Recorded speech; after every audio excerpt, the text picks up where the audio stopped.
Red pill, blue pill. For a while I could never get that right. Which one is which? The blue pill is you basically going back to sleep. The red pill is where you are enlightened, if you will, if your mind is open, if you become awake. And in the Matrix, Neo's exposed to the red pill, blue pill by Morpheus, and he said if you take the blue pill, you go back to sleep and believe whatever it is you want to believe.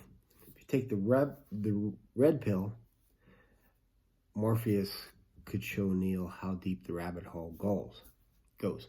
So in this video, I'm going to ask you to decide whether or not you want to take the blue pill or the red pill. It's up to you, because I can go really deep in this rabbit hole, and it's amazing what's actually going on around there. Like, you can, if you wanted to take the blue pill, go back to sleep and believe that UFOs are invading battleships over the coast on Fox News or whatever, CNN, whatever. Or you can go down the rabbit hole and see what's really going on, and realize that nothing is new. Nothing is going on that is brand new here. It only appears new. So in the realm of internet marketing, there always seems to be a new fad, a new idea, a new shiny object that makes us gravitate towards it, because that's how we're built. We're built, and it's probably thousands of years of DNA. We're built in a way to notice anything new in it. Maybe it goes all the way back to the Garden of Eden, when Adam and Eve got deceived by the serpent, and all of a sudden they're on high alert after they got kicked out of the garden. And anytime Adam is, working on the garden, he's looking around, trying to see if there's a snake around, and anything different could be bad. If it's new and it's good and it's tested, then it's like, okay, this is safe, this is bad. And there's a process of elimination there.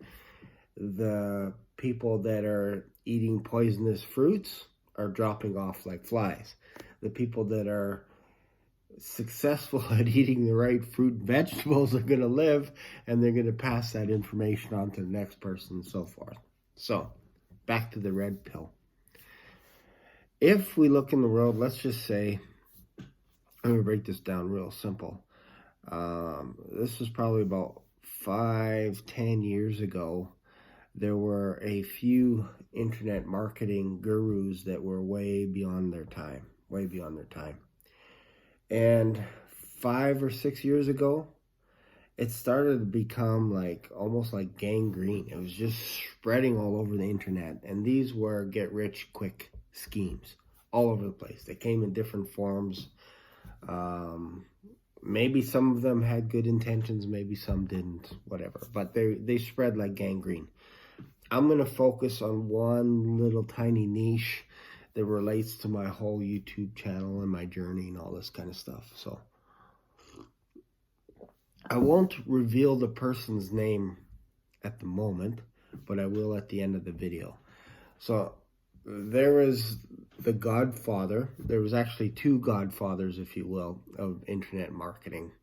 And there's a bunch of names that, people can say that this idea came from here, this idea came from there, and all this. But I'm going to use 2 well-known marketing geniuses. And this is where my journey kind of begins. And maybe you can relate to some of this. So there's these 2 individuals that are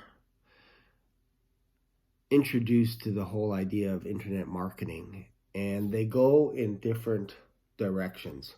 And I'm going to talk about the person on this side.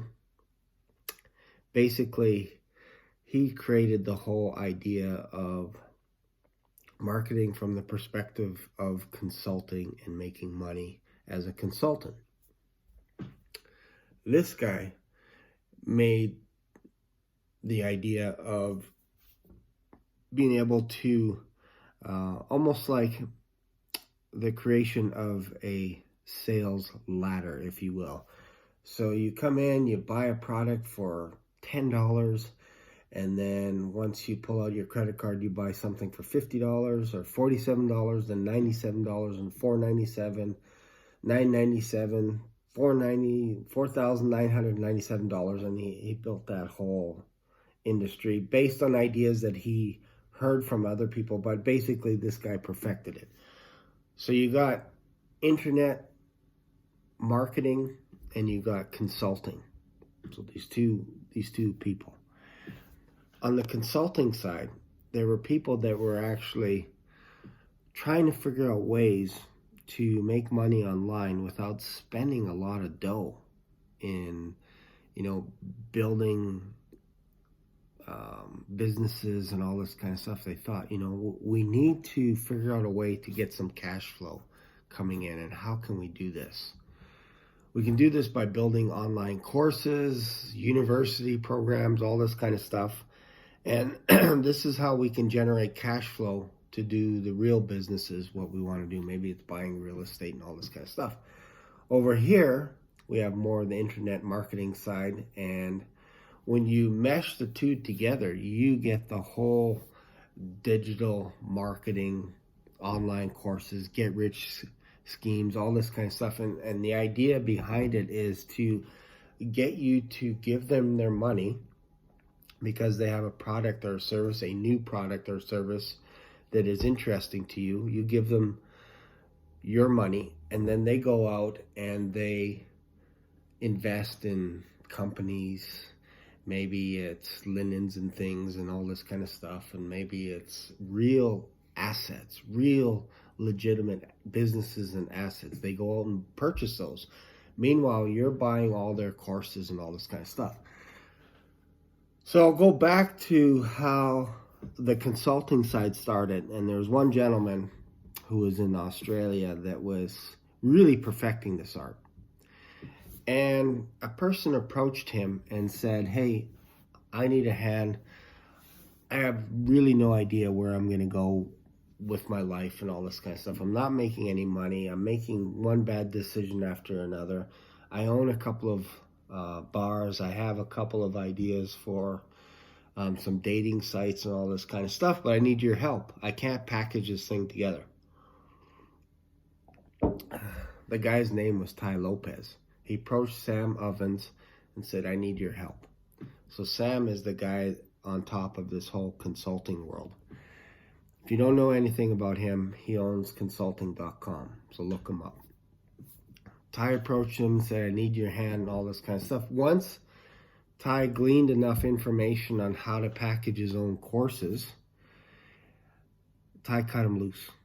It's like, "Yeah, you're done. I don't need you anymore because my channel is now exploding." Another couple of guys, and this happens over and over, another guy approached him, followed his model, understood what he was doing when he was building his consulting business, consulting.com, and decided to model it and said, "Man, I'm doing things wrong. I got to model myself after him." Dan Locke. Another company.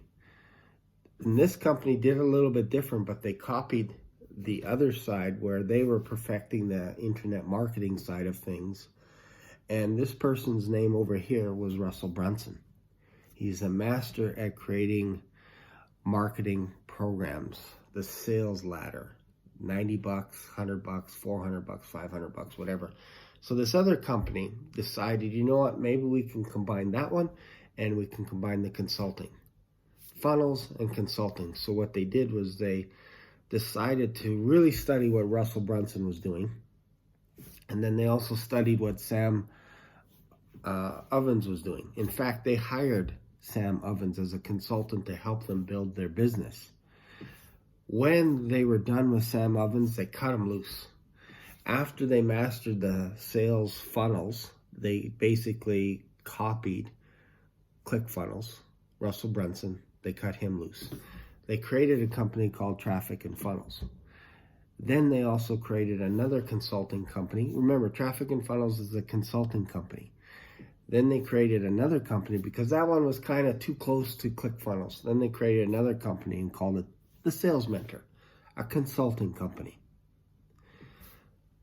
They got their idea from Sam Ovens. They hired him and then cut him loose.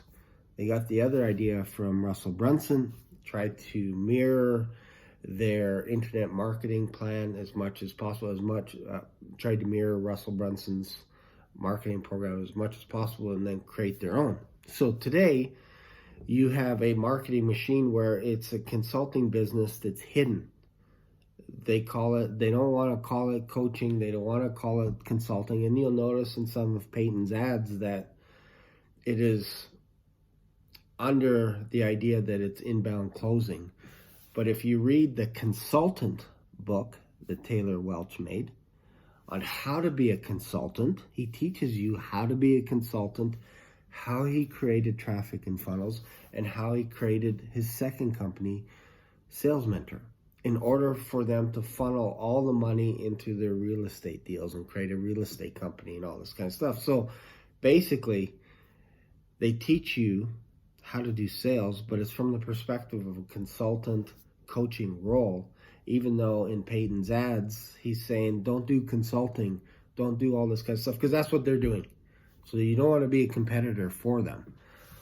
Instead, they're teaching you old sales tactics. And in fact, Grant Cardone actually got a lot of his marketing ideas from Russell Brunson. You'll see some of his videos where he actually interviews Russell Brunson on a plane, how to make his funnels to build a better university program, his online university. Same thing with Ty Lopez. Ty Lopez interviews Russell Brunson as well at his place because he wants to learn how to do all the marketing and learn from these guys that are the best at it and then cut them loose.